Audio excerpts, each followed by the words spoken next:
প্রবাসীদের উদ্যোগেও চলে নাচ গান, নাটক, যাত্রাপালা, বাউল সঙ্গীত ও ওয়াজ মাহফিল সহ বর্ণিল আয়োজনে নানা রকম সাংস্কৃতিক অনুষ্ঠান। বাংলাদেশ পর্যটন কর্পোরেশন কর্তৃপক্ষ, বোয়েসেল ও বায়রা সহ সংশ্লিষ্ট মালদ্বীপ কর্তৃপক্ষের সঙ্গে সুন্দর সেতুবন্ধন তৈরি করতে সক্ষম হলে এ দেশ একদিকে অর্থনৈতিকভাবে লাভবান হবে, সৃষ্টি হবে আরও কর্মসংস্থান, অন্যদিকে সেখানে তৈরি হবে আমাদের ইতিবাচক ভাবমূর্তি।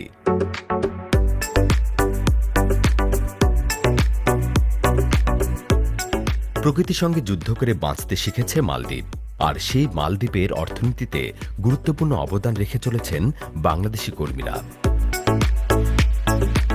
দর্শক, প্রতি সপ্তাহে খুঁজে দেখার গল্প দেখতে নাগরিক দূরবীন ফেসবুক পেজে লাইক ও ফলো বাটনে ক্লিক করে সঙ্গে থাকুন এবং সেই সাথে নাগরিক দূরবীন ইউটিউব চ্যানেলটি সাবস্ক্রাইব ও বেল বাটন প্রেস করে উপভোগ করতে থাকুন নতুন নতুন সব গল্প।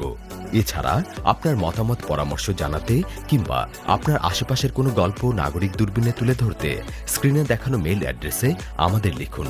নাগরিক দূরবীন টিম, আমরা চলে আসি।